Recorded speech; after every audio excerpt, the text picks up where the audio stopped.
I'm not shy of challenges. I love them. Now he knows how to box, he's going to be involved in more violence. No, it took me away from violence. I'm so driven, lessons I'm giving. Turn young boys into men for a living. You train hard and you fight harder. You know, boxing has had one of the best impacts in my life in terms of recognizing my identity.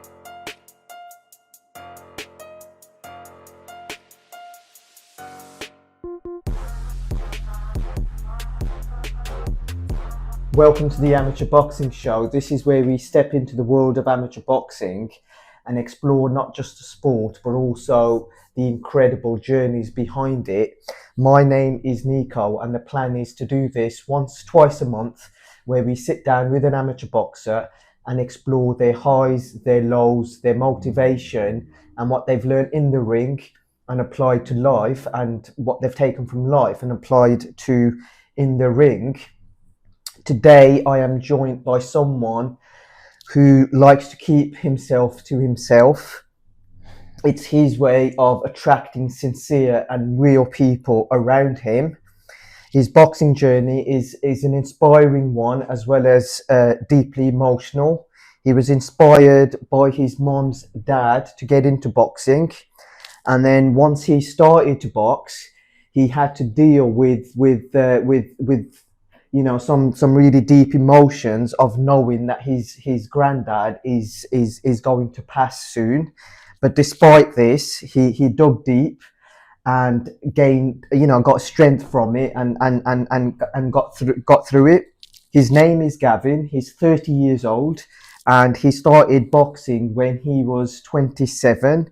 And since then, he has gone on to do, or he's doing at the moment, a physiotherapy postgraduate master's, inspired by his boxing journey. He likes to wind down when he's not boxing or doing his studying by playing the piano. He likes to play video games, UFC, and also writes some music lyrics. Gavin, welcome to the show. Thanks for having me, Nico. It's a pleasure. Gavin, your journey into boxing is, like I've just said, it's you know, it's an emotional journey. I just want to start by asking how and why you chose boxing. So from very young, boxing would be on TV with the family, and we would watch. At the time, it would be Fury fighting, Klitschko times, and it was quite nice to see my family get excited about boxing. And then through my own personal journey of being on my own with my friends, we used to talk about boxing a lot whilst also training in the gym. So a lot of the time I'd be watching boxing for the sake of wanting to see how fighters fight and how they find strategies to win the fight. And I'd watch tapes of, let's say, Floyd Mayweather, from Pretty Boy to Money May, and really just analyze a lot of the things that he was doing with his behavior. What is it about boxing that you liked? Was it their stories of rags to riches? Was it the dedication to the sport? Yeah, I think anyone who can commit. I think there's a big thing you can give reward to someone if they can commit, and boxing is a art of needing to commit to something. It asks 100% of everything you've got, because you can't, it's your life at stake when you step in that ring, because any one mistake can be very fatal, and that needs to be understood.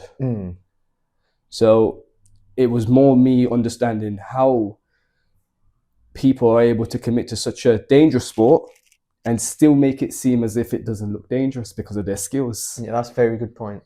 It's a very good point. So what inspired you to, you talk about your granddad, just what was it, how did you get inspired by your granddad to walk into a boxing gym? Well, from school, I've always been involved in fights, if you like, and I've always been the person who was very competitive, always had a very natural competitive side to myself. But with my granddad, there was nothing in association with boxing, of me starting boxing, and even my granddad being a part of boxing. He doesn't come from that background at all. And I don't have a relationship directly with him either. Oh, at the okay. time of his passing. I was too young. Right. So it was just a case of waking up one day and he was suddenly in my thoughts. And obviously, do you know why? Well, I was obviously, I'm very close to my mum, very, very close to my mum. But I more so looked at it as maybe this is a message for me to go and do whatever has been asked of. And Wow. right next to that was go and run. Because I was living a very unhealthy life, if you like. I was probably 100 kilos plus at the time, and I'm a natural 70 kilo walk around weight lad. So to be 100 kilo and above, and then this being a case of go and run, that was all that happened. So I took that quite seriously. I took that as an why running? Don't know, because the only thing I've got associated with running from school is that I was someone who used to win my 100 meters races in my year. I was one of the fastest in school, if not the fastest, until I received some ACL injuries on the knee, which then stopped me from being competitive with sprinting. But never a person who liked to go on jogs or anything as such, you know, going into the gym doing weightlifting, but never jogs. So there was no type of relationship there where I've done this regular. No, this just suddenly had happened after. You sound like a very deep spiritual kind of person. Well, spiritual is upon perception, because we're now connecting the fact that his granddad was in his mind and then running came after. I just like to just take it as this is what had happened, and whatever people want to connect that to is based upon what they've learned about their education. To me, listening to it, on this side of the table, it does feel very, very spiritual and deep. Yeah. The thought comes, the jog happens, and then I get round to that gym. I see the gym. And when I saw the gym, I thought, hey, let me go and knock on. This is mind-blowing stuff. So I go and knock on. The lady comes down. This is in Old Hill, by the way. Right. The lady comes down and she says, the man here isn't going to be available until another hour or so. I said, hey, well, there's no way I'm going back home. Because if I go back home, I ain't coming back out of the house again. So wow. you've then waited. I've waited until he comes back, and then the first words that he has ever heard me say to him upon seeing him, I come in there into the gym, rings and the lads all training, and I say to him, I want to fight. And where does that come from? Well, that just come from that. It was as simple as that. They are the first words he heard me say to him at that point. I want to fight. Wow. And then how, and what happens after that? Well, so then you get into I think this is the right point to sort of ask you about how it's, you know, what it was like walking into that gym. And so I walk into that gym, and we get to the point now where I've declared what I want to do. Yeah. But the coach at the time, he has then thought, all right, then, if that's what you want to do, why don't we see what you're about to go and do? So he gives me a set of instructions to do, and I do them. And then, you know, in the terms of showing you your basics, your footwork, how to move, how to punch. And then he pretty much leaves me to it whilst I'm on the heavy bag. But me trying to be a perfectionist in my technique. Yeah. I'm executing this. And you've never done boxing up to this point? No, never done boxing at this point. So he just gave me a technique to go and do on the bag, which was a 1-2. Yeah. A 1-2 is just a jab and a cross. Yeah. And so, okay, cool, I'll go and do that. But me, in my head, I'm like, okay, if this is what I'm supposed to be doing, you can find me doing that for 3 to 4 hours. I will continuously sit there, bam, bam, bam, bam. And that's what I was doing. So I haven't got a collection of time at the gym at the moment. You have to bear in mind that I don't know how much time is passing. So how long were you there for then? I was just hitting the bag. Because in my head, I've not been instructed that I need to do anything else. So so he's giving you this instruction. You're that sort of dedicated and focused, and that motivated to commit to something. Right. That he's given you these instructions, and you've just gone on and you're just doing them. Right. That's right. He'll come round every now and then. Technique, probably adjust a little thing or two, then back to it again. So how long were you there for that day at the gym? Hours. I know it was hours, more than 2 hours easily. Wow. It became home because I'd go there the next day and the day after and the day, always. And if it meant I was at that bag, I'd be at that bag. But, you know, as a coach, he'd have footwork drills that he would show you along the way. So, you know, but the basics are the basics, and he would not ever allocate me any personal time on pads or anything like that. So it was almost like you go into this gym and you're almost written off.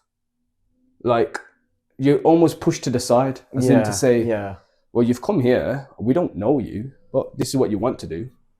Go and quietly do it. That's how it felt. So then I'm thinking, that's quite cheeky. I said, all right then, cool. I'll carry on playing by this little game that if it's a game anyway, in terms of proving your worth. So you felt like maybe felt like they weren't engaging. Yeah, I felt like am I having to prove my worth here or something? That's how it felt. So you've gone there that first day. Yeah. You're then going there, on a regular consistently now. So you've started going for like every day.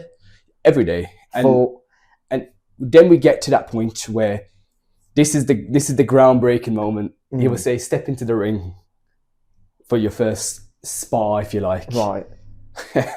And I remember this very well because I'm in the ring and we're exchanging jabs, if you like, but I'm very cautious of the jab coming back at me. I don't want to get hit with a jab, right? I don't want to get hit with anything. What was it like when he asked you to spar? I was like, it's about time. Because I've been at that bag. How long had you been going to the gym at this point? I'd say maybe about a month. No, less than that. Yeah, way less than that. A few weeks.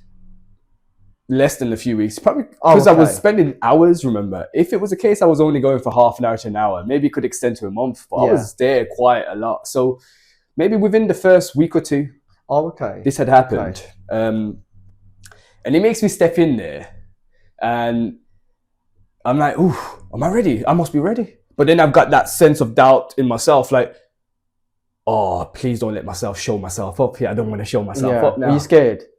In showing myself up, because I wanted to demonstrate. Not scared about in terms of getting hit, but you were just scared about showing yourself up. Yeah, because even if you get hit, you can feel like you're showing yourself up too. So it can be a case of you don't want to get hit, you're scared of getting hit, but more so for the reason that you don't want to show yourself up. That's what it's associated to.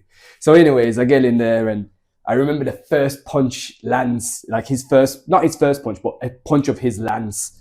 The first time I'm getting punched and it lands. How did that feel? Oh my. I looked over. My first thing, as soon as because he went right down the middle of the nose. And I'm like, oof, it's happened. I've looked over at him. The eyes are watering.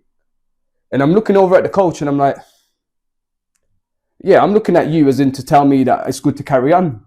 And he's just left me to it. He's like, yeah, carry on. So now I know it's game on. Okay, no problem. Now I go into this mode where we're actually having a fight now. Because I was more in tune of, we're boxing, but we're just being, gentle and kind of moving around. No, now I've gone into what we call fight mode, if you like.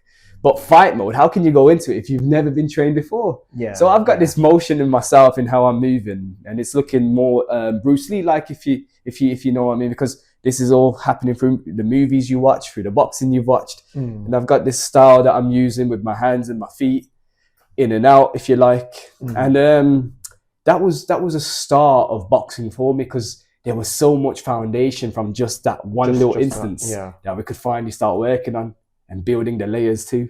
And then how about subsequent sparring sessions? How did you find sparring generally? They were fine. From that point on, it was fine, because I had tasted what it meant to be punched. Because at that point, your heart is questioned. So,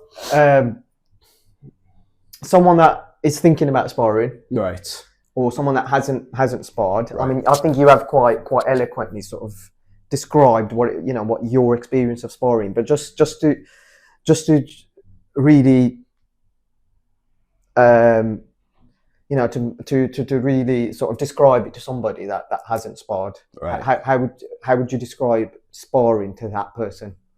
So how should they approach a sparring session? So remember, everyone at a certain point of their life, depending on their mental development, will all perceive it differently. And so I feel like once you've understood who you are as a person, it doesn't associate with age. It's just you're comfortable with who you are. Once you're comfortable with who you are, there's no insecurities as such to how you demonstrate your fears in the boxing ring or not. What will more tend to happen is you've understood what this sport's about. You know, you go in there, you are likely to get hit, but you are also likely to be able to learn how to not get hit. That's the aim of why you go to boxing. You're learning a skill here. And so how I would describe this to somebody is, depending on where your mental state's at the moment, you know, this is a sport that you come to not to hurt somebody. It's to learn how to defend yourself. Absolutely. And this is what I feel people miss the point on. So they come in aggressively, try to dominate the sport through a bully perspective, which is fine. You can do that.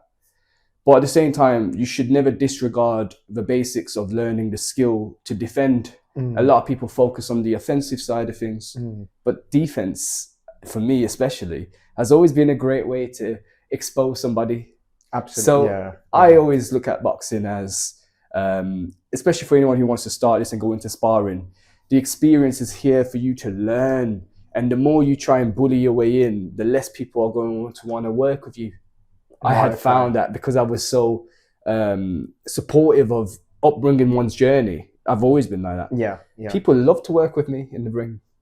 And so that's why it was always a case of I was always benefiting off. So Gavin's take on sparring is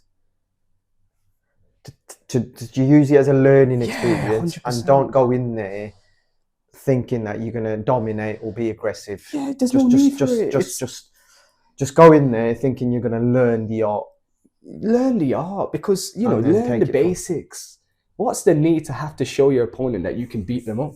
Yeah, no, absolutely. It's not that. How about fighting? How would you? That's different.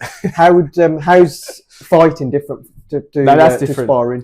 So now, if you have been matched up and you've got a bout coming up, yes, of course you're gonna have technical sparring, which is what we've been alluding to so far. That's technical sparring.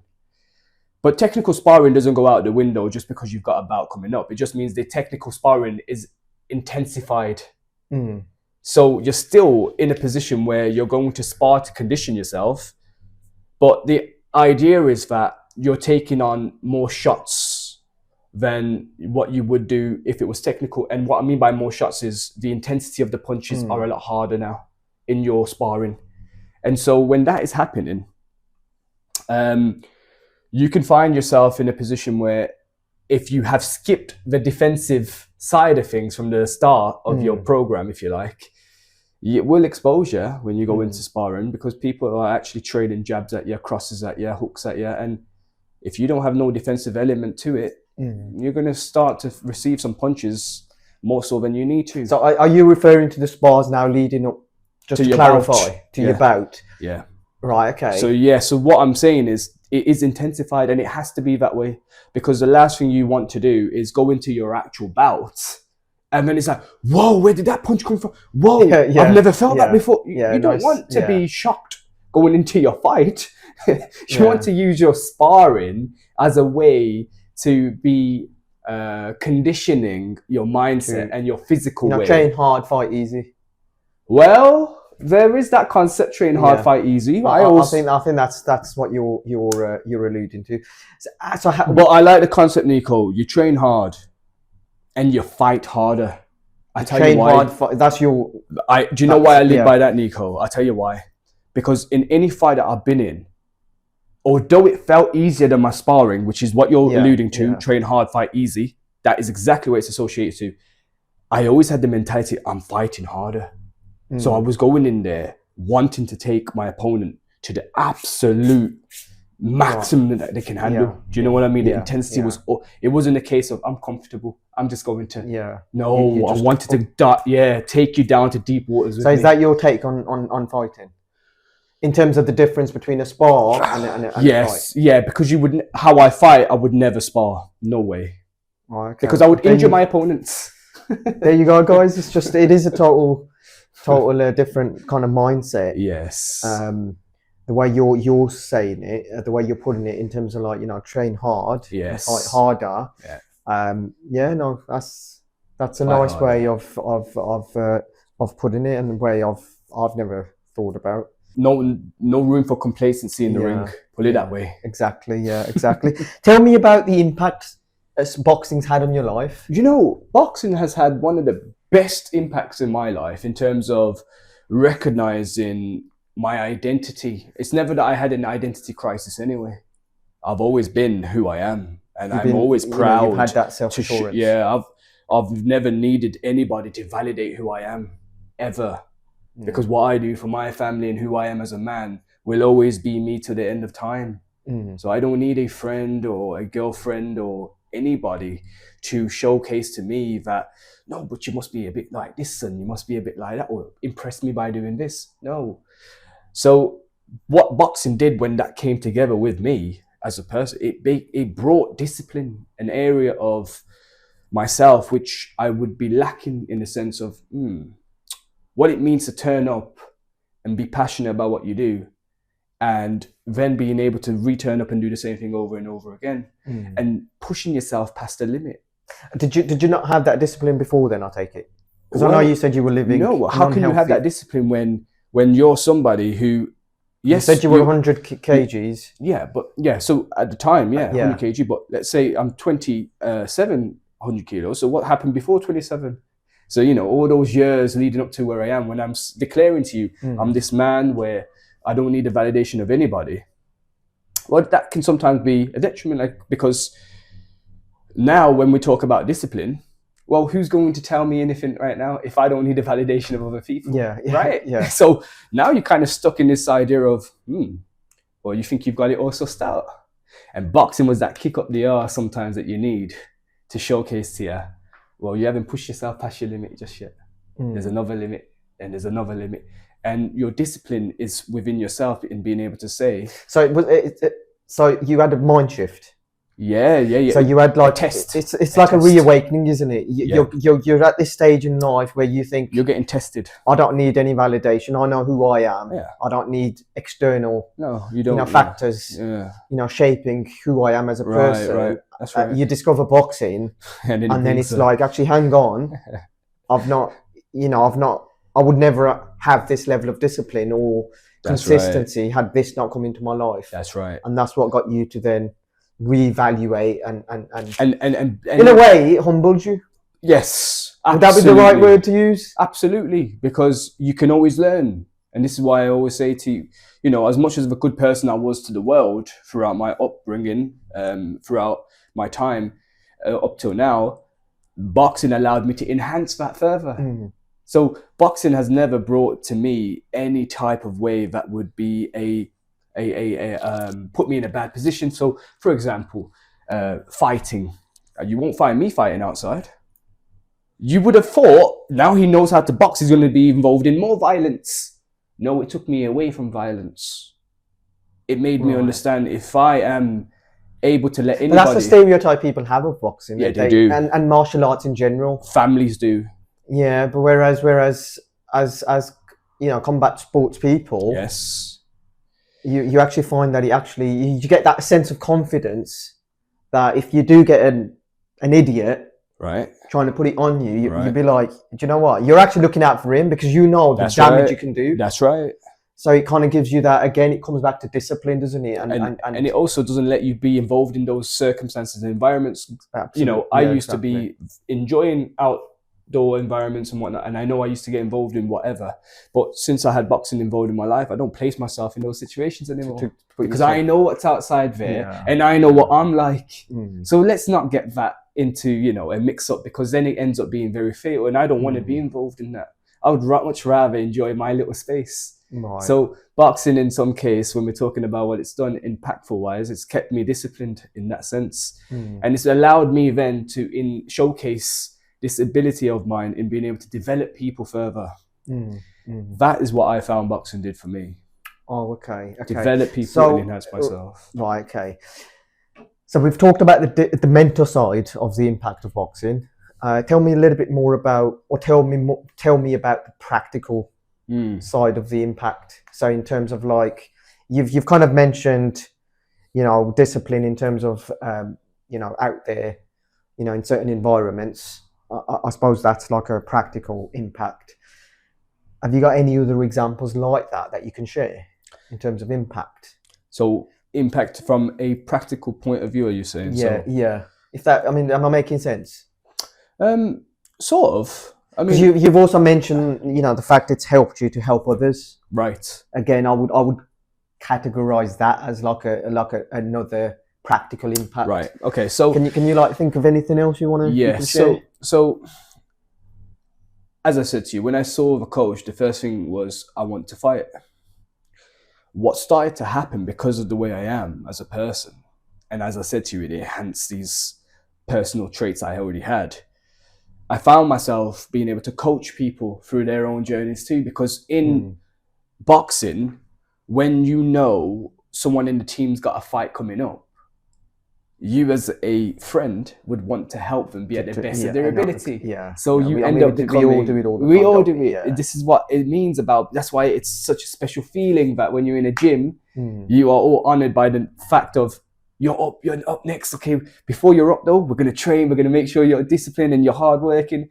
And that's great. That's a feeling of teamwork. That's camaraderie, isn't it? Yes, that's your camaraderie. It's actually through boxing, you've developed that camaraderie and that you're rooting for someone. That looking out for somebody else. Right. So that's where the development of coaching had then started to accede, if you like, begin.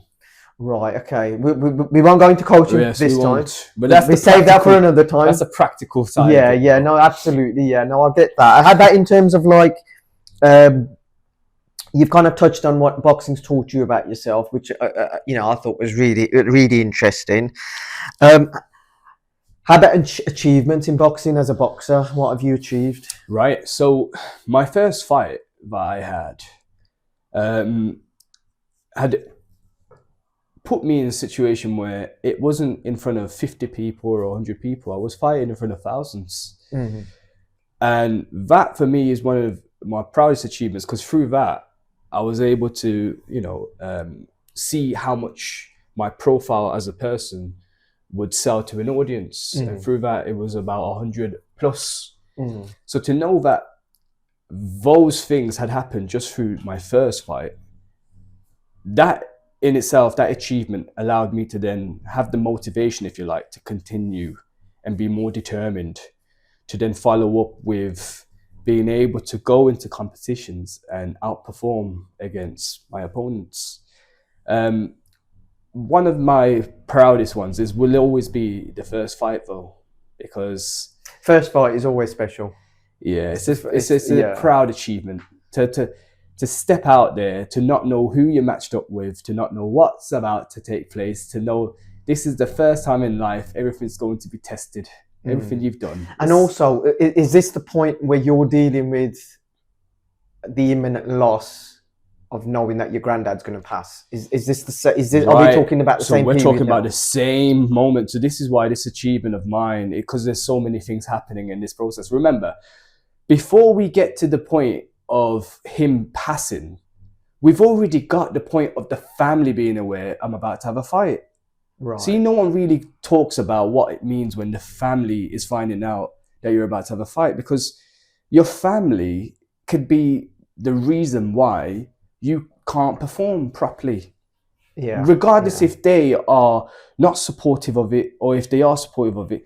One thing that has to be understood is if they don't provide you that confirmation that they are happy, it almost leaves you feeling as if you're doing a bad thing. And now if that's happening, you don't have positive reinforcement whenever you go back to your family, especially if that's where you're always resting your head.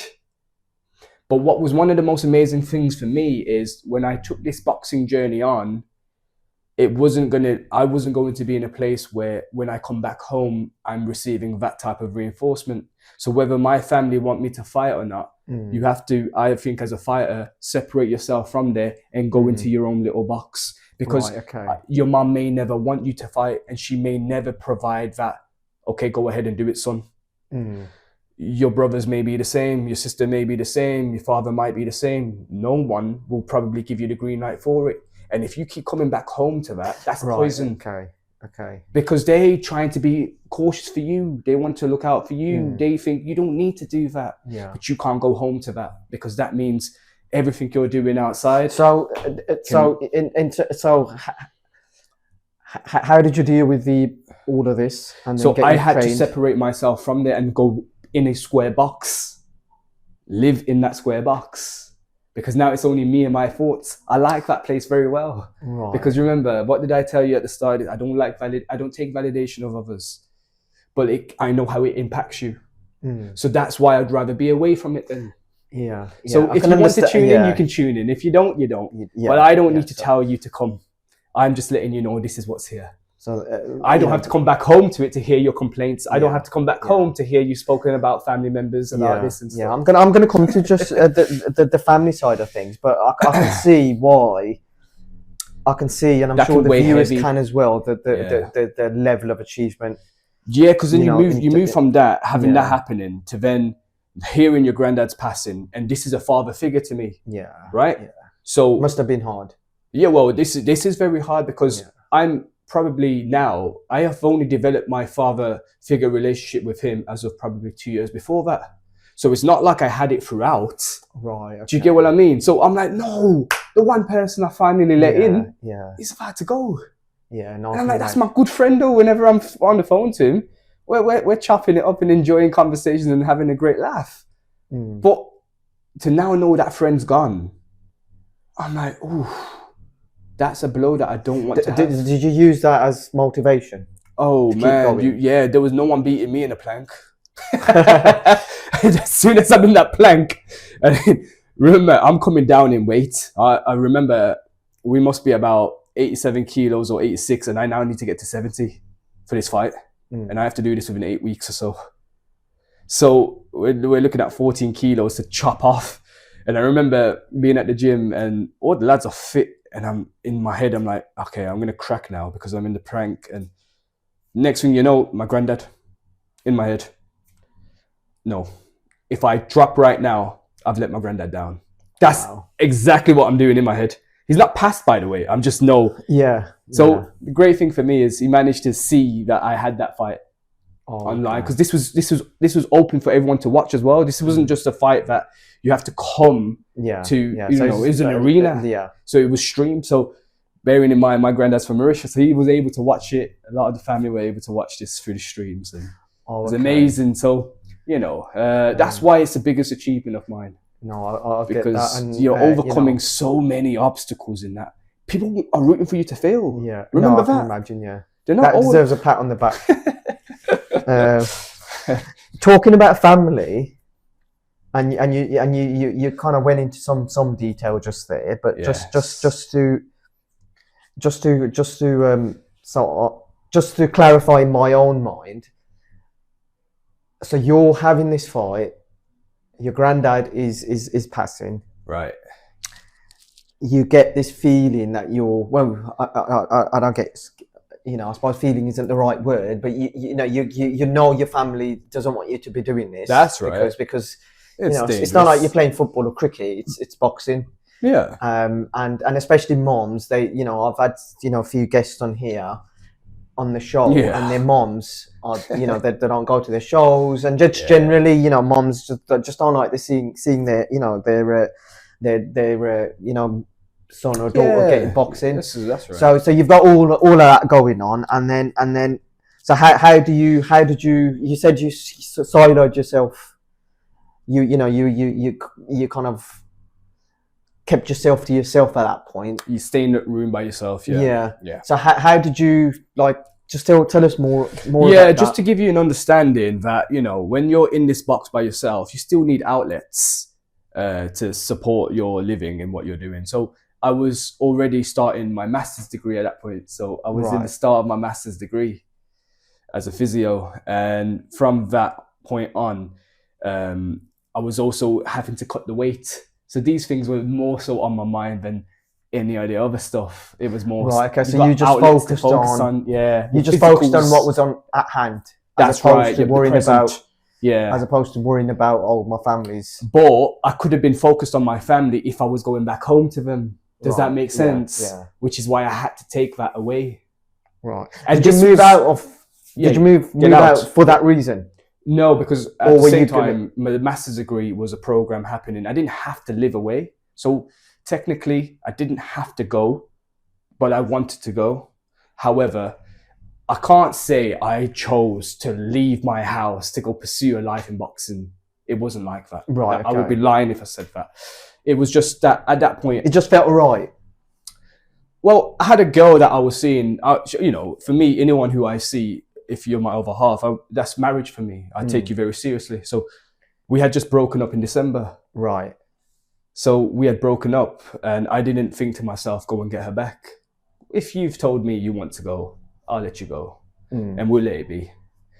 And then January is the motion of where the Masters is now taking place. Right. But January is also the time I move out. Right. So now March is the fight. Right. Okay. So you got the breakup where you've been with this partner for over so many years with. You've got coming into now being competitive, losing the weight to get involved with it. You've got your family not understanding whether this is right for you or not. Then you got your granddad, the first person you can go to talk about everything with. Yeah. That gets taken away. And you know that their illness is not recoverable. Right. So you know it's their time of passing soon. So these are the things that people don't know. It kind of like happened organic. Yeah, but people don't know that these things happen in everyday lives. Like, imagine having to fight, having all these hurdles. That's why it's an achievement. When you step in that ring. So what? So just what is it? What is life like as an amateur boxer? It's intense, depending on, because there's so much going on, isn't there? Like, for example, you've just explained just there. You know, you got your masters. Yeah. You know, you've got your training to do. Yeah. How does how is it for you? See the amateur boxing, part of that discipline of being able to go inside every day. This is why the discipline is important, because it keeps your mental state clear of all these distractions or all these things that are fatiguing you because of life in general. So mental fitness is a very tough thing out here, which doesn't get spoken about much. And thankfully for us at the Lions, we have got, things that look onto men's mental health and perspectives of mental fitness. Kevin does a lot, doesn't he? There you go. Fantastic work. And this is why... Black Country Blokes, that's what you want to check out. And this is why when you've got an amateur club that is able to look... Because as an amateur club, you have to understand you have a duty to look after your fighters too. And so for me, when I was at the amateur club, I've had amazing amateur clubs. They've really looked after me. I'm telling you now, like, there's some people in this life that I'll go over and beyond for. And my amateur clubs, most definitely I would. So how did you, in terms of how fitting everything in, getting your training in, like to describe the life of an amateur boxer, again, to somebody, everything is prioritized. Remember, you've got a bout coming up and you can't focus on anything else but your bout. It's not that the coaches are... It's dedication, isn't it? It's dedication. Yeah, it's within your own personal trait. Yeah. You've got something about you that wants you to do it to the perfection, to your best of abilities. So what is life like? Well, let me give you an example. You could have training on the Tuesday. We'll start from Tuesday. Let's say you got training on the Tuesday. Then you go do an extra session at a gym or whenever on the Wednesday. Then you got another training session on the Thursday. Then you've got your own personal running that you've got to do on the Friday. Then you've got training again on the Saturday. Then you've got your own running that you may have to catch up with on a Sunday. Yeah, then you've got 1 day rest. And then then you redo it all over again. 6 days, and you completely do this. So you're running sometimes. And then on top of that, you've got, people are studying. Well, working, I'm studying, yeah. Exactly. Well, studied, working, or doing both. Well, this is why I'm saying your time management as an amateur boxer is so important that people don't realize you can't prioritize as much time into anything else. It's an absolute amazing thing to have in your life because you're being... Do you feel this helped your time management? No. It hasn't. It hasn't helped me with my time management, no. But it has helped me with being disciplined. So if I know I've got to have this,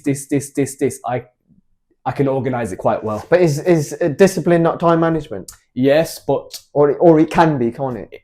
If we're alluding to amateur boxing helped with my time management, no. Right, okay. No. Okay. I like your very scientific approach to the question. I love that. Okay, we'll just swiftly move on. Tell me about your challenges.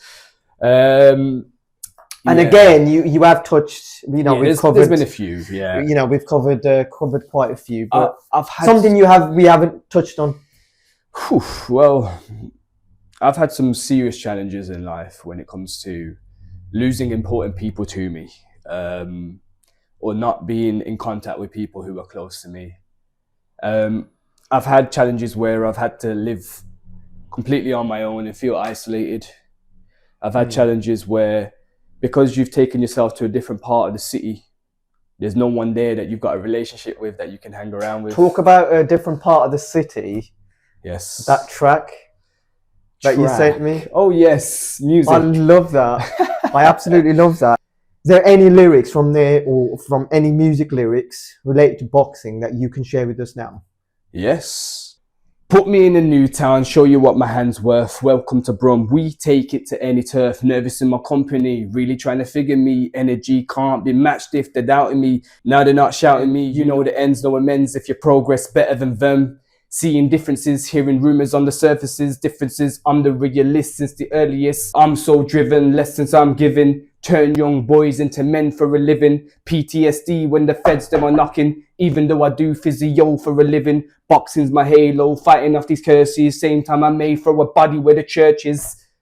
That's class. Okay, so the inspiration, as I'm driving in the car and I see Handsworth in Sheffield, I'm driving further and then I see Newtown in Sheffield. So they have an area called Handsworth and Newtown. But in Birmingham, Sheffield? Yeah, but in Birmingham where I'm raised, obviously Handsworth and Newtown are very, like, they're neighbouring, aren't they? So I was like, okay, I'm in a new town right now. Right, so, okay. Because I like lyrics so much, I'm like, put me in a new town and I'll show you what my hand's worth. No, that was amazing. Sorry for putting you on the spot. I really appreciate, and I'm sure people watching appreciate it just as much as me, if not more. No problem. Thank you so much for that. In terms of, did you lose have you lost any of your boxing fights that have been a challenge? And how have you dealt with that? The only things I've ever lost in boxing, right, is that my health, if you like. Because I left this so long, the only thing I ever lost in boxing was being able to have the longevity to carry on. I was dealing with some serious injuries that my body couldn't endure anymore. So I couldn't go to training session at even 80%. I was always attending at about 30-40% of me feeling good. Yeah. So with boxing, there's never a case of losses. You have a lot of lessons you learn from. But in my journey, thankfully for me, I quit the game, if you like, in fighting before it took a bigger toll on me than it needed to. Right. So because you did have, originally, you wanted to go all the way and turn pro. I would have, yes, that's right. So with the pro game, we can never say no, because I am still 30, and all it takes from me, if my mind absolutely switches on. Oh, so that's still on the cards? Nico, if you knew what my brain is like, you'd understand. When my brain says we're going into a pro fight, you best believe we're going into a pro fight. At this moment of time when I sit before you, I know my mind does not say you're going into a pro fight.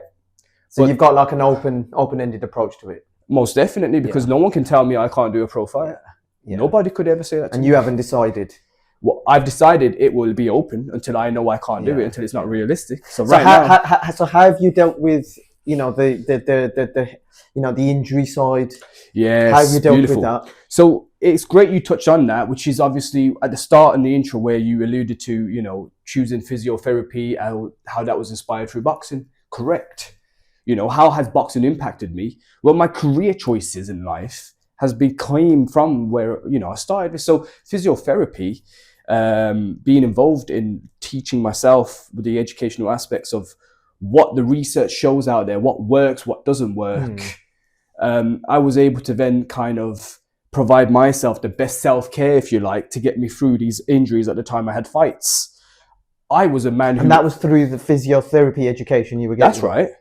So I was able to understand, hold on a minute, I got a fight coming up, I'm feeling fatigued and broken down, but the evidence that I've been researching so far shows me that yoga, for instance, absolutely amazing for some of the things I've got going wrong. So I used to do yoga. Have you tried cold showers? Cold shower, yeah, I was doing the cold shower process. So in preparation for my fights, cold showers, definitely. Did the injuries ever put you off? Did you ever like sort of second out yourself? No. Or you just persisted? Oh yeah, I had a fight. I remember another fight of mine where they had poked me in the eye so bad that the abrasion on the eye, it got me to a point where I've still got this situation that happens. So if anything goes in my eye, or if I even put too much force on it, it ends up being infected because it's still an open wound. It hasn't healed correctly. So I remember that had happened 4 days before my fight. They've poked it so deep in, they've cut it, that now I've got a fight coming up in 4 days. Was this in sparring then, I take it? Yes, so that had happened in a training 4 days just before, because it's light, it's nothing technical, we're not doing no hard sparring, it's just touch on the shoulders and whatnot. But this guy had it's just accidentally just poked right in. Well, yeah, let's say accidents, because we don't want to say anything's intentional in life. No, that's not right. So accidents, yeah. But one thing is for sure, when I got into the fight, remember now, my second fight now, this was the second fight. This is in an arena of the same magnitude again. Right. And this is the same thing. So now the lights are all on, yeah? There's so much light. And my eyes, absolutely, it's closing and opening. I'm like, wow, okay. So I'm just having to... Are you like having... Is it causing vision issues now? It's almost like it's irritation. So it's like, okay. Yeah, sensation issues, if you like. It's like, oh. So it's just like the fact you're having to blink. You're having to like adjust, and it's like it's annoying because you don't want to have to deal with that when you're fighting. Yeah. So then any other injuries that I had was nothing compared to that point there. So I had loads that I was carrying. I've always carried injuries throughout my career. So now that's the priority. But that's the priority. So I'm like, I need to see. Exactly. Yeah. So. I've carried a lot of injuries just before fights. So what's got you through them? What's got you through this? Because I can imagine a lot of people will be like, you just walk away stop. From it. Yeah, that's right. They'll say, no, look, I've got an injury. I don't want to go into the bout. So what is it that keeps Gavin going in those moments? Because, when we talk about challenges, I'm not shy of challenges. I love them. In life, I feel if you don't have any challenges, you've just been granted so much money or whatnot, your purpose slightly changes. So for me, these challenges allowed me to have greater purpose. And so when you're somebody who so confidently talks to others and you're able to disclose things in a way where you're giving them stronger mentalities, well, can you lead by example? Are you somebody that can do that when the time comes? Are you somebody who just speaks, but, the preaching aspect, don't preach something that you can't do, or that you don't do? Well, for me, it was a case of, no, this is who I am and nothing's going to change that, injury or no injury. So it's almost like I am that guy. You're proving to yourself that I don't just speak and give great advice. Yeah, I live by what I say. I live by what I say. Then, is that like, would you say that's the main driver keep you going? I think what keeps me going is, as you're saying, by the things that I live by, I don't then pretend to be something I'm not. Because I have got examples to showcase what I am like. Yeah. So I don't live my life in saying, I'm going to do this just so it looks like that. I don't cater to an audience so that they can applaud me. I don't do that. But what I will do is place myself in such challenging situations at all times, even with like girlfriends or relationships and whatnot, I will place myself on the line to say, look, I will take this as far as we possibly can go, despite if I can then suffer from heartbreaks. What gives you the attitude to do that? That's because I'm an all in or nothing type of guy. I live by that attitude, all in or nothing. So if you have an injury, all in. It's gonna happen. Right. Okay. So I can see two things here. Yes. I can see one, like a personal challenge. Right. I'm not somebody that just gives advice. Right. I go by what I say. That's right. So there's that element, and then there's just the element of once you decide to do something. Yes. You're not going to be. You're not going to, unless it's. I often say this. That unless it's I can't get my words out, paralysis or death, right, Right. Other than those two things, Right. I believe, other than those two things, there's nothing that you can't do that you want to do, if that makes sense. And I think that's what you're getting at. This is right. Which is and I think some brilliant advice for people coming into the sport, or just people struggling to exercise. That's right. Or just having a more meaningful, productive life. That's right. It's that kind of attitude, and I think that's right. really, really, really powerful and so inspirational. I just want to ask, can you share, and you have shared so many already, so forgive me for asking and putting you on the spot, but I want you to share a personal experience that you can share that's going to inspire me, inspire the thousands of people watching. A personal experience of my own. Personal experience that you can share that you think is going to inspire us. If already the first bout doesn't inspire, right, then one thing that will is, if I'm at 27 years old, and then having my first bout at 28, and I, in that short time of 2 years, can make such an impact in boxing that I'm able to now also coach it.